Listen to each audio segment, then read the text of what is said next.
Assalamualaikum, bertemu kembali dalam channel Feeding is Fun bersama Cikgu Syafina. Jangan lupa subscribe.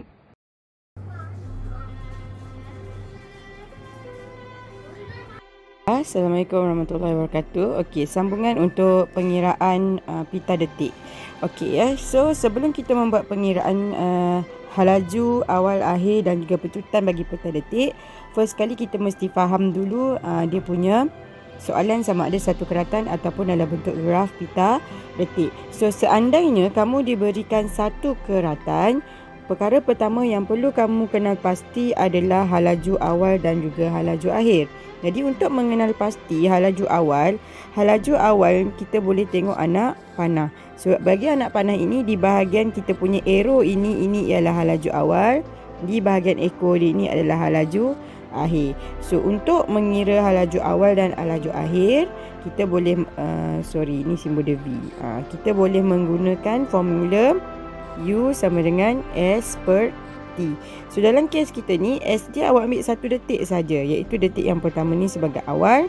So 2 cm bahagi dengan T. T kita ialah 0.02 saat. Sebab apa? Sebab kita punya pita detik tadi menggunakan pendetik frekuensi 50 Hz. Jadi masa untuk 1 detik dia ataupun tempoh dia adalah 0.02 saat. Maksudnya setiap 1 detik ni ialah 0.02 saat.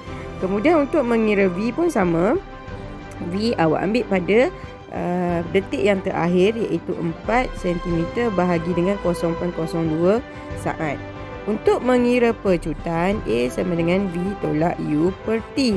So kat sini kita kena ada sedikit pengetahuan di mana V tolak U per, untuk mendapatkan nilai T ni. Nilai T ni kita perlu tahu ianya adalah merujuk kepada berapakah bilangan detik kita. So kalau kita tengok terus kat sini, bilangan detik kita ada 1, 2, 3, 4, 5.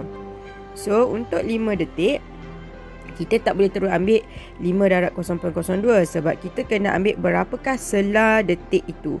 So untuk sela detik kita ada daripada 1 ke 2, 1, 2, 3, 4. So kita ada 4 sahaja sela masa di antara setiap 1 detik.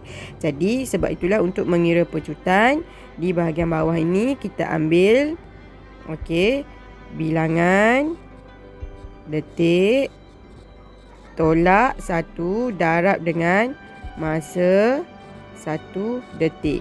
Kenapa cikgu bagi masa 1 detik? Cikgu tak buat terus 0.02 sebab mungkin ada soalan diubah, dia bagi 1000 Hz ataupun 100 Hz. Jadi kalau 100, masa 1 detik dia bukan lagi 0.02. That's why cikgu bagi masa 1 detik. Tapi ikut sukatan awak, silibus awak 0.02 sajalah. So kat sini awak dah dapat V tolak U per, so bilangan detik kita ada 5. So 5 tolak 1 darab dengan 0.02. So dapatlah 0.08. Okey ya. Tu untuk satu keratan. Kalau awak punya soalan melibatkan graf pita detik, contoh kat sini dia bagi untuk keratan ini, dia kata dia punya satu keratan mempunyai 5 detik. Maksud dia masa bagi satu keratan ini ialah 0.1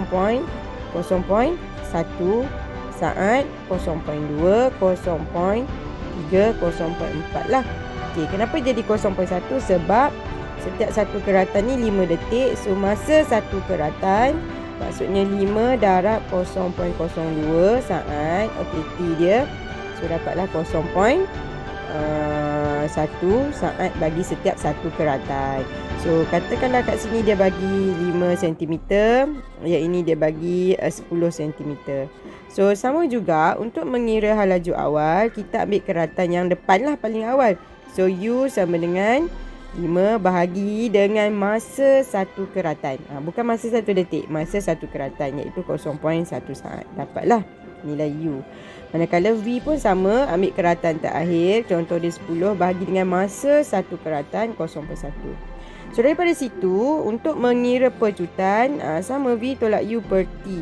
Yang T ni yang perlu awak tahu, di mana V tolak U per, dekat sini kita ambil bilangan keratan tolak 1 darab dengan masa 1 keratan. Kenapa cikgu buat masa satu keratan? Sebab setiap satu keratan tu mungkin 10 detik, mungkin 5 detik. Jadi kalau 5 detik, masa satu keratan 0.1. Kalau 10 detik, masa satu keratan 0.2. So dia berbeza-beza. Jadi daripada sini, kenapa dekat sini tolak 1 juga? Sama, sebab kita punya selang masa dari keratan 1 ke keratan kedua.